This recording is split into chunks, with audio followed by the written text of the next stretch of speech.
Hi, I'm Sean Kinney. I'm CEO of the Climate Bonds Initiative. Today, I'm having a conversation with my friend Marjun. We first met 11 years ago when the green bond market, which we've both had some work in, was about $50 billion outstanding. Now it's $6 trillion in total outstanding. It's been quite a journey. It's not just green bonds and sustainable bonds, it's green finance overall, it's regulatory measures, it's the central banks of the world and the network for greening the financial system, and so much. We're going to have a conversation about how we've got here, where we are, and what's next. If that's okay by you, Arjun. Thank you very much, Sean, for coming to our CASI office in Hong Kong and for attending lots of events in the Green Week in Hong Kong. As you said, we started our conversation 11 years ago when you were running the CBI taxonomy, and I was about to lead the Chinese taxonomy development, right? And within, I think, few months in China, in the central bank, we basically agreed that we should launch a green financial system, part of what is the green bond market, and that's how we really started collaboration on the taxonomy development. I mean, that was an incredible win, getting the People's Bank of China and the governor behind this new idea. Well, I mean, it had been started earlier with the banking regulator, with green bond green finance guidelines and so on, but hadn't actually taken root very effectively. So this work was incredibly powerful globally. I was going to ask you, what do you see the sort of key milestones over the last 11 years? I guess that's the first key milestone, that Green Finance Task Force report that you co-chaired with Simon Zadek, turned out to be a real milestone. What are the other milestones for you in this amazing journey you've been on? Yeah, if we're talking about China, I think the first few milestones are: number one, in 2014, we set up a Green Finance Task Force within the central bank. On the China side, I was a co-chair, and Simon Zadek was representing international experts, including you, to co-chair this. And it was started in, I think, August 2014. We did it. We worked very quickly. Yeah, and we convened the task force, and we bring international experts very quickly, within weeks, all over the world. And within 3 months, we produced a report, which included 14 recommendations to the central government. And I can tell you, he worked us hard. but it was fantastic. We had a lot of stuff in that report. In fact, we started, I think, more than 15 small groups, and we reshuffled the contents and all that, and we ended up with 14 recommendations. 14 recommendations went to the central government, and within months, it was adopted. They said, yes, we want to use this as part of the eco-civilization plan for China, which was actually initiated by President Xi at that time. But because of other elements of eco-civilization plan are all about spending money. Yes. And there's nothing in the plan draft about raising money. And I was telling them that you need 4 trillion RMB per year, largely for environmental purposes like fixing air pollution, land contamination, water pollution, and so on. But the government can only come up with 10% of the money. And you need to raise the other 90% from the private sector. Now, in Chinese term, we call social capital, right? Include banking system, capital markets, and so on. And that's where green finance should play a role. So this really is the key message in the 14 recommendations, which went into the eco-civilization plan in 2015. So that's what I call the second milestone. It goes into the central government plan. And the third milestone is the decision by the central government to ask the PBOC to lead on drafting the green finance guideline. And now this is something with, I think, global relevance, because a lot of other economies are drafting their plan within one ministry. And in China, we started with 7 ministries led by the PBOC, co-developing the green finance framework.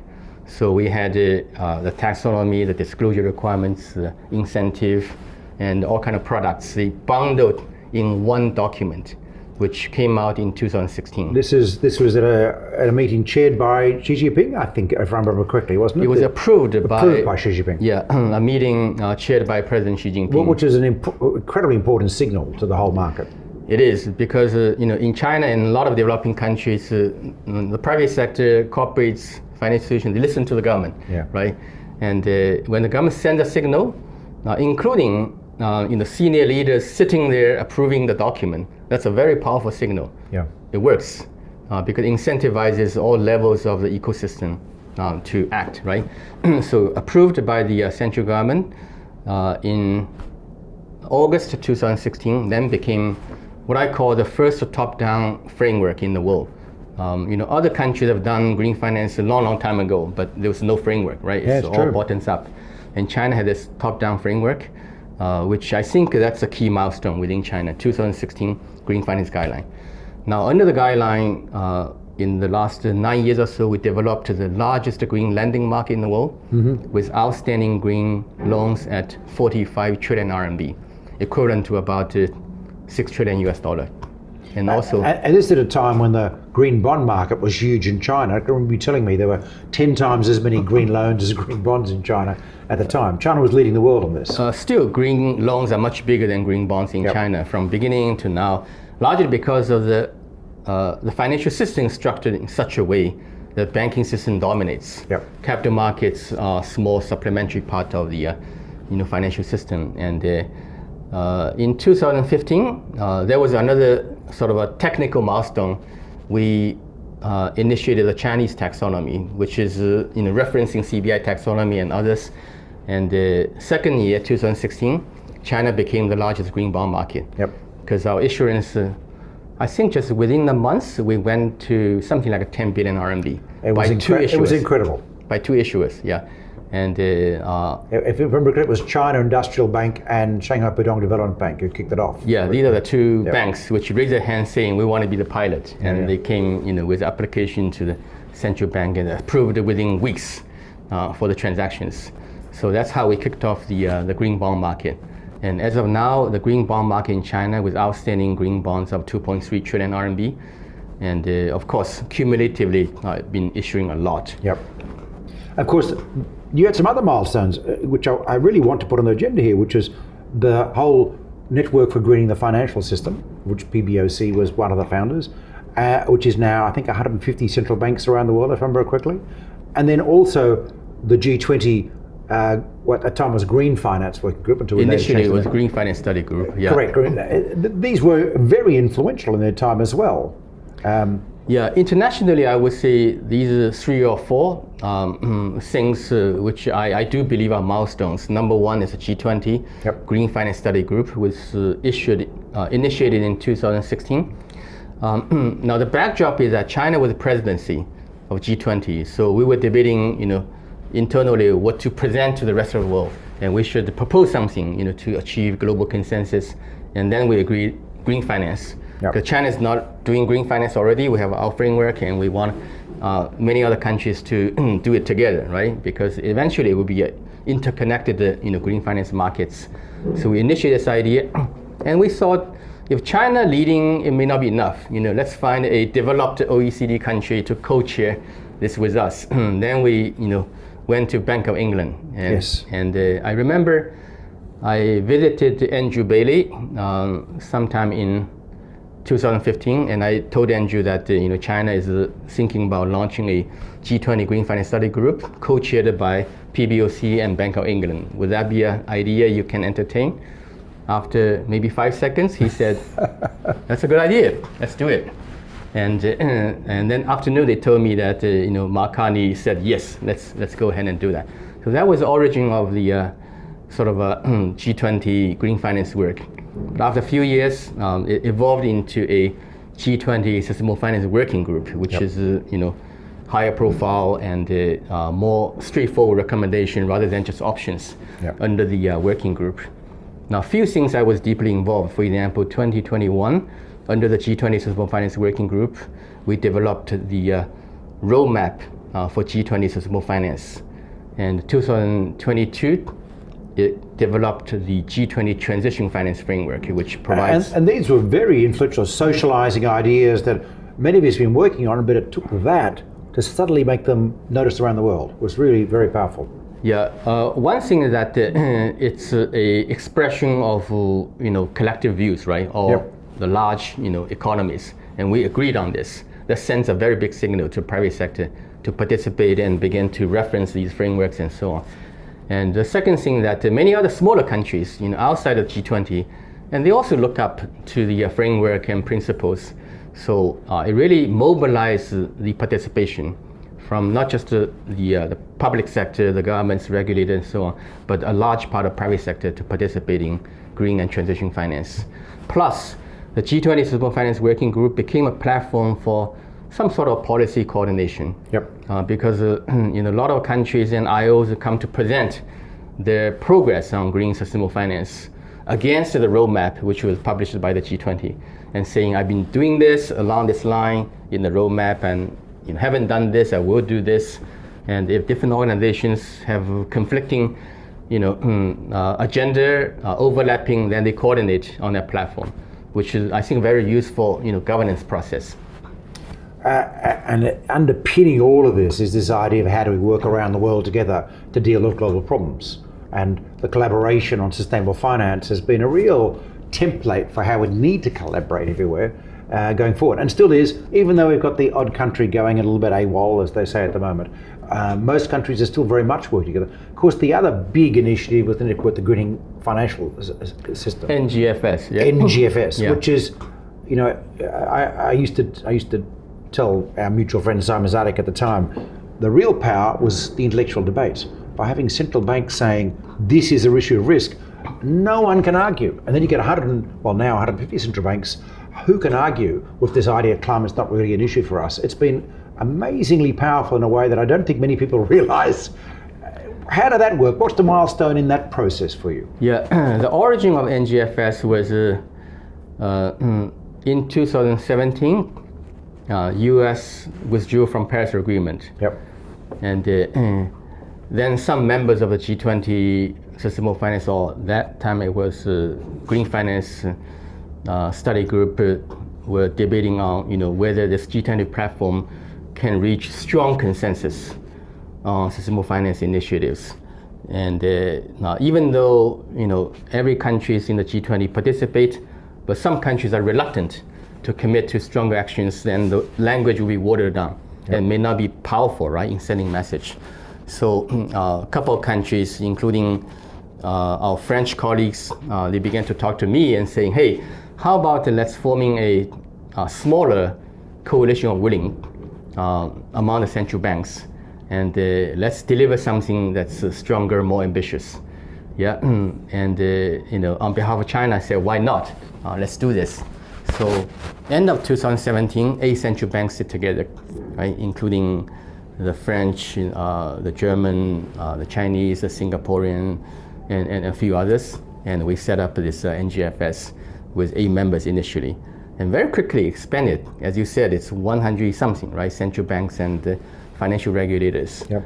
And now NGFS is playing an important role in many areas, including climate risk analysis, stress testing, scenario development, and also central bank management of reserves in the green ESG field. Yep. So a lot of these ideas were initiated in the NGFS and then socialized through the network. Plus, one of the things I did in the NGFS is to push the idea of biodiversity.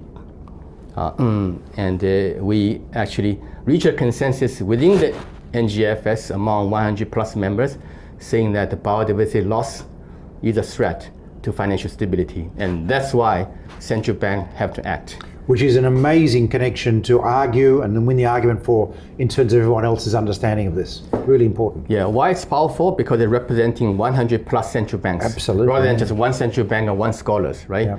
And that's how we can influence the rest of the global sustainable finance community in a very powerful way. And the other international platform I saw worth mentioning is this IPSF, Taxonomy Working Group, which you are deeply involved, right? You may not know, Marjun, but I wrote the recommendation to set this up in the high-level expert group report in 2017, and it's worked. And the Commission, again, a bit like your Green Finance Task Force, we wrote all these recommendations in this high-level expert group on stable finance, and the Commission ended up saying yes, yes, yes, yes, yes. It was like a real surprise, and fantastic, because these are necessary measures. And IPSF still carries on, and now you're co-chairing the CGT Taxonomy Working Taxonomy Group. work, yeah. Yeah. The origin of that was 2019. EU was thinking about setting up a platform for policy dialogue, knowledge sharing, and so on, sustainable finance, and they called it International Platform for Sustainable Finance. And they came to China asking whether we'll be willing to join and do something together. And in the Chinese Central Bank, we discussed, and we came up with two reactions. Number one, we should join. China being a large green finance market, we should join hands with Europe and other members to develop a lot of global initiatives and public goods. And secondly, let's do a concrete thing rather than just participating in meetings and meetings and meetings, right? A concrete thing which I felt very necessary was to make the sustainable finance market interoperable, especially on taxonomy ground. Because China had an official taxonomy starting from 2015, and Europe was about to publish taxonomy. And I know the European taxonomy is going to be different from the Chinese, right? Even though some of the items are similar or even the same, but the similarity is not recognized, right, by market participants. So if China, a issuer in China issues a green bond using Chinese taxonomy, and they want to sell in Europe, the European investor will say, oh, I'm not sure whether your green is my green, and I refuse to buy because I'm fearing, the greenwashing risk. So to break that sort of barrier, which leads to market segmentation, we need to do something on interoperability, which I would suggest something which later called common ground taxonomy. Indeed. And that idea, I said to many people, is like this. China has a taxonomy with 100 something items. Europe has taxonomy, 100 something items. Let's put them together. Overlapping portion is a common ground taxonomy, right? So idea was simple, but execution is very complicated. Turned out to be quite a lot of work. Yeah, but at that time, 2019, 2020, in the initial discussion between China and Europe, we all agreed, let's do that. And that's why the taxonomy working group was set up under the IPSF, and I've been co-chairing that on behalf of China, together with the European co-chairs. So what we did in the first 2 years was mapping the Chinese taxonomy to a new classification with the United Nations taxonomy or classification, and also map the European to the UN classification. Then we began to compare. And that sort of a conversion took about 9 months. And then comparison took about more than 1 year. And we end up with the bilateral, namely China-European taxonomy, common ground taxonomy, in 2022. Immediately after its publication, the Chinese issuer began to use it as a label for international green bonds they issued. And that generated a lot of benefits. These issuers say, put out label on CET aligned, helping to avoid duplication verification. I don't need to do a China label against Chinese taxonomy and European label against European taxonomy, just one label, right? So saves money. And secondly, because of this labels, the investor recognize these bonds as a greener bonds than a bond with pure Chinese label or pure European label, right? Because it meets both Chinese multi-jurisdiction, and European standard. So because it's greener, you get a premium, which is a lower funding cost. So these are the benefits which became obvious to the Chinese issuer. Then all major issuers since 2022 in the international markets from China used CGT as a label. Another key milestone. So turning to the present, where we are now, I'm interested in your views of the current state of sustainable finance and what's going on. I mean, let's start the MCGT. Well, what is that and why is it important? Yeah, I think one key issue is that a lot of standards, frameworks are developed by different countries, NGOs, associations, and so on. And if there's too much of a proliferation of these incompatible standards, we end up with market segmentation, right? Taxonomy is one example, and the disclosure side, we have another example, too many disclosure standards. So some sort of interoperability, harmonization, consistency become necessary. And within the taxonomy space, CET is doing the work in that direction, improving interoperability. But initially, between the two economies, Europe and China, that's not enough. And it's only bilateral, collaboration. Then a little more than a year ago, Singapore raised a hand to our CET working group saying, hey, can we join? we can bring some other Asian, economies into the game. And I said to MAS that why don't you write a letter to me as the China co-chair and write a letter to the European co-chair of the IPSF taxonomy working group, and they will consider, taking you in. Then they wrote, and immediately Singapore is on board to develop a multi-jurisdiction common ground taxonomy, which essentially bring the three parties together and agree on a set of activities. And end of last year, November 2024, we published MCGT, which now contains, I think, a little more than 100 activities under mitigation, and it's been agreed by Europe, by China, and by Singapore. And recently, Singapore was telling me that OCBC, a Singapore bank, is arranging some transaction using MCET as label. Fantastic. Yeah, so it's being used in the market as well. So there's a lot of potential usage beyond labeling green loans and green bonds. For example, within China, we have a group which labeled existing green bonds. Originally, they were labeled against the Chinese taxonomy, and now they are relabeled if they also are consistent with CGT. So we have a portfolio of 300 plus Chinese green bonds, which are CGT aligned. And once this portfolio, the database is available, then companies like JP Morgan Asset Management, Neuberger Berman began to package some of these products into bond funds, and they began to sell them. Right? These are just evolving usage, and a lot of innovation I think will come on top of a CGT and CGT label. And now other parts of interoperability I think involve, number one, the disclosure requirements. I think about 40 jurisdictions have adopted ISSB already. Yep. Yeah, and Asia, I think it's the very active, adopter. A few days ago, I said 14 Asian jurisdictions have announced adoption already, and all these are very large economies, like China, India, Indonesia, and the major financial institutions like Hong Kong and Singapore. Yep. So I think this part of the world potentially will be leading the adoption of ISSB and driving the convergence on the disclosure side as well. So that's really good. That's the transparency and disclosure side.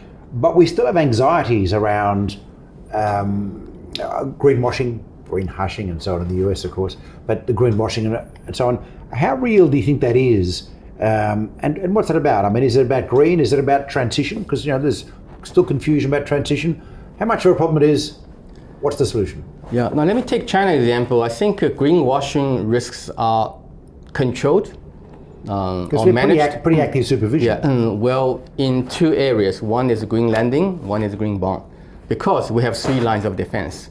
Number one, we got official taxonomy. Yep. That we use on a mandatory basis by all lenders and by all issuers of green bonds. You have to use my taxonomy to put a sticker on your product. And secondly, we require disclosure on a mandatory basis. It's not something you can choose. You have to disclose environmental benefits of the loans and bonds supported projects. Which is the toughest regime in the world, which is, I think, misunderstood in other countries. In that sense, yeah, yep. Because we require mandatory, publication, release of that information. And the third line of defense is third-party verification for the green bond market. Yep. For most of these green bond finance projects, they need third-party. In your case, you call second-party opinion and so on. So these three lines of defense, I think, pretty much prevent the majority of potential greenwashing risk in the green lending market and green bond market in China. Now, the problematic areas are ESG products, these are fund management products, the carbon markets, a lot of self-labeled, high-quality carbon credits, and also transition finance, because it's really difficult. A company claiming that it has a credible transition plan and may or may not be credible, right? You have to really compare them, against a certain credible benchmark. So these are new areas that we have to work on. And it's not easy, but some sort of consolidation of standards, disclosure requirement, and third-party verification need to be done in these three areas. And this is exactly the same in Europe or the US and so on. I mean, we've been working in Europe on guidance for different sectors, and in China where we've seen some really good work being done about sectoral guidance about what's got to happen to achieve our climate targets, and therefore what a company needs to actually achieve to claim the sticker label. That's really the way forward, isn't it? Yeah, for transition finance, China is beginning to do transition taxonomies. Yep. I think China has now the largest number of transition taxonomy in the world, because we've got central bank taxonomy, which cover 4 sectors, and 20 plus provinces and cities, they have their own taxonomy, sort of fitting their local context and so on.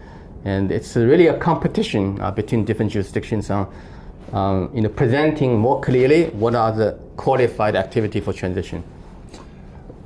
Which is pretty amazing. 20 jurisdictions and transition plans. That's more than we've seen in Europe. Transition taxonomy is guiding companies to do transition plan. Indeed. There's the interplay between the two is what counts. We're in Hong Kong now, where we've just seen the announcement of the phase 2 of the Hong Kong taxonomy and so on. Hong Kong Monetary Authority seems to be very engaged. What's your picture of where we are in Hong Kong now, today? Yeah, Hong Kong has developed an ecosystem now with taxonomy. Initially, it's a pure green taxonomy, which is based on the CET. And I think yesterday or the day before yesterday, they said we have a new version. Out for consultation, phase 2. Yeah, for consultation. Yep. And your group is involved, right? Yep. In helping developing that. And that should include, I haven't seen the original text yet, include some transition activities. Transition and resilience. And resilience. Maybe you can tell us, what exactly in the new version. Well, I will say, because this takes us into the future, really. So in the work in taxonomies, when we started, it was very much, let's be very clear about what qualifies on transport and on energy and so on. But over time, we've managed to get conversations going in different sectors. When the green produce catalogue was originally done, there were a lot of sectors grouped into that, which was fantastic. But transition has come since then. So the guidance in transition, the transition taxonomies you mentioned, next stage, we haven't globally been able to reach our emission reduction targets. And we're beginning to feel climate impacts. And it's not a matter of responding to what we're feeling, it's a reminder that actually climate change is accelerating. So while we continue to work on reducing emissions, we have to prepare for the volatility that's coming through. Think of the heat waves in Sichuan a couple of years ago, or the floods we've seen in different parts of China. These are extreme events, absolutely made extreme by climate change. We know that. So we need to prepare. Now, what does that mean? It means infrastructure needs to better deal with volatility in weather systems. It means our economic systems need to be able to cope with major outages of an economy when a whole coastal province gets flooded, and how do we get back to it, et cetera, et cetera, et cetera. So that's what we've been working on at climate bonds, and is now being introduced into the Hong Kong taxonomy and in the taxonomy of many other countries like Brazil, New Zealand at the moment, Rwanda has introduced it and so on. And this is the next frontier. This is all about addressing climate, but it's understanding that climate is now affecting the whole of society in so many ways. That's the idea. Now, since we're on the topic of taxonomy, and we talked about CET, MCET, MCET, I hope will be expanding in terms of countries' participation. And CBI has been working on lots of countries, right, helping them developing taxonomy. Now, what are the countries and jurisdictions you think should be joining MCET in the next phase of its development?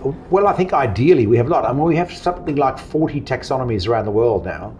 And really, we want them all, as they get established, develop, to start joining a common interoperable tool. We will see published in the Brazil COP later this year principles of interoperability, which reflects what's happening in the MCGT process.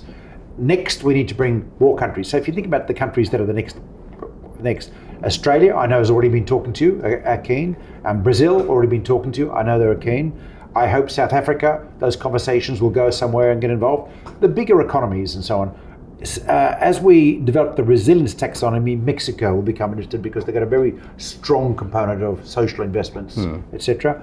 Colombia, we'll see what happens in the presidential election, where the new president wants to do this, but they've got a very good taxonomy, which the regulator's been driving behind, and so on. If you look around the world, actually, we need to start having a process to engage them all. The original intent behind the International Platform on Stable Finance was that it would represent the bulk of the world's economies over time. So, recruit, engage is an ongoing task, is what I'd say.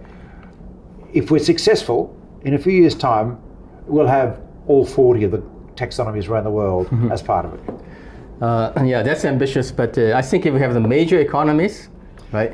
The others just come in on the side of it. Yeah, from the key continents, and they can join, then the others will follow, right? Exactly. And I was telling our Brazilian colleague that the benefit of being part of the future iteration of MCG is that issuers from Brazil wanting to issue a green bond, which can be sold in Europe, in China, in Singapore, in Hong Kong, in Australia, in other member, states. Yeah.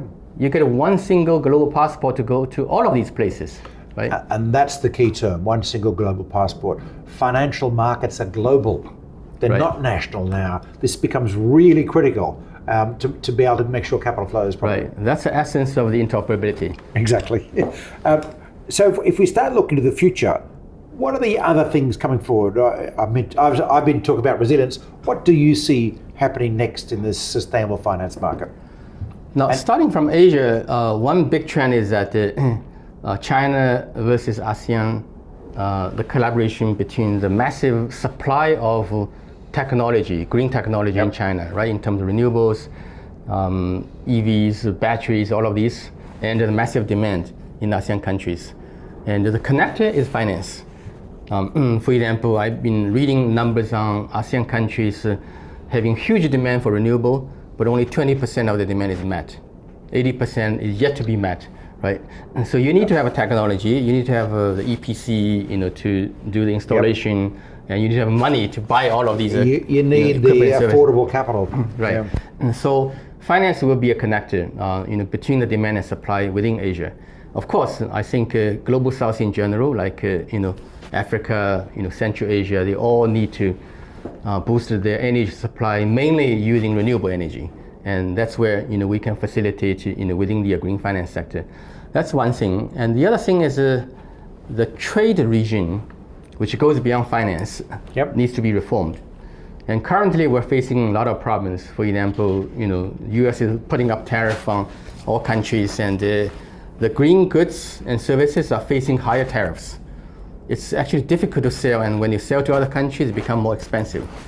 What we should do, as I proposed in some of the research in early part of this year, is to reduce tariff and non-tariff barriers on green goods and services. Preferential trade for green. Yeah. Absolutely right. Not on a global scale, which is not politically we feasible can do bilaterally now, but let's do this in Asia. And we could do an ASEAN-China agreement on this, for example. Yeah, we actually picked RCEP, which is a regional trade agreement, as possibly the framework. And if RCEP, which involves China, Japan, Korea, ASEAN, plus Australia and New Zealand, we can experiment that idea. I think it will demonstrate a lot of benefits. Number one, accelerates climate action, because green goods and services, especially green technology, become cheaper due to the free green trade arrangement. And secondly, it benefits all economies. And we actually simulated that in the economic model called CG model, showing that all members of the RCEP, if we do this green trade, we'll see higher GDP growth, more jobs, Is that right? more fiscal revenues. There's no loser. Yeah. And thirdly, the benefit is multilateralism. Right? This is something agreed among all the countries within the RCEP, rather than one country imposing on others.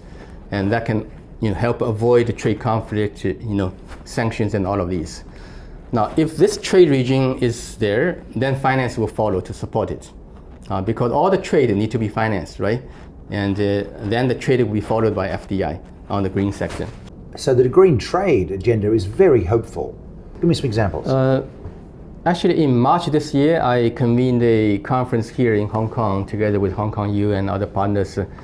We brought in, I think, close to 10 Asian economies, including representatives from mainland China, from Hong Kong, Singapore, Australia, Indonesia, Malaysia, and a couple of other countries. And we talked about this idea. And to my surprise, there's no single participant out of the 50 says no. Yeah. Whoa. And this is not happening in other parts of the world. No, it's only in Asia where the appreciation for green transformation and for the value of free trade is very, very high. And so everybody agree on that principle. Let's push for some green trade arrangements. Now, whether it's one step towards a very aggressive goal, or it's many mini steps, that's something to be discussed. Now the mini steps I have in mind are two examples. Number one, China can buy a lot more sustainable palm oil from Malaysia and Indonesia. If we can agree on the same standards, meaning some sort of a mutual recognition of definition of sustainable palm oil, right? And labeling schemes and so on. Yep. And then sustainable finance can come in. Some of the banks can do sustainably linked loans to help a Chinese big buyer like COFCO to buy sustainable palm oil from Malaysia and Indonesia. The second example is that if China can agree with Australia on the definition of low carbon and even net zero iron ore, then it began to trade, right? Because China can buy these low carbon iron ore and to produce low carbon steel. And low carbon steel can go rest of the world. And we just in the Australian taxonomy work we've been doing, came up the Australian agreement on low carbon iron ore as well as lithium, nickel and copper. So it's coming together in Australia. So now we just need to bring the two sides together. Right. So ideally, same definition, sustainable palm oil, low carbon iron ore, reducing tariff and non-tariff barriers, which means increasing purchase and quotas and all of that. Yep. Then putting cheaper finance to facilitate that transaction. That's the story. And then we've got a turbocharged green trade agenda. Yeah. So and that is a way to grow economies around the world in a sustainable fashion. This is a very exciting agenda. Capacity building. I just want to finish up because we're here in your CASI offices in Hong Kong. Just tell us, because this has been an extraordinary success story in terms of people who've been putting through. What's the next step for CASI in supporting all of this work around the world? Yeah, CASI, I guess you can see from here, it's referring to Capacity Building Alliance of Sustainable Investment. That's something we launched at the end of 2023 at the COP. And at that time, the idea was generated by the G20 discussion, which says that we need to do more capacity building for developing country, emerging market, helping them to scale up the capacity on policy making like taxonomy disclosure, helping the financial institutions to generate products, and helping the company to develop bankable green projects. And we, namely my institute in Beijing, which is called IFS, initiated this sort of a convening of, I think, 40-something organizations, including CBI at that time. Indeed. And we announced the launch of CASI at the end of 2023. And as of now, we have a membership of 69 members. And these are all big financial institutions, MDBs, some central banks, and financial associations in different parts of the world. And we are consolidating the best practices from all of these members from all over the world into products which can deliver capacity building services. For example, we have done a lot of training events all over the world, from Brazil to South Africa to Azerbaijan to Hong Kong to China, Malaysia, and Thailand, and so on and so forth. And we are now working on online program of the CASI, which is called CASI Academy. And this academy has developed 40 hours of online contents already. We're looking to do 100 hours. So by that time, I think we have a very powerful set of online contents which can be delivered to a very large audience at much, much lower cost than the offline training. Look, it's a fantastic story. We're at the end of our time now. We've been on this journey for 11 years. You've done an amazing amount of work. So many other people that you've worked with, like I'm thinking of Michael Sharon at the Bank of England, for example, have led this work. It's been an incredible change in finance in the world, but there is so much more to do. The green trade, for example, this is an opportunity which is exciting. We need more real economy changes. We need more initiatives in Africa, initiatives in Latin America, initiatives all around the world.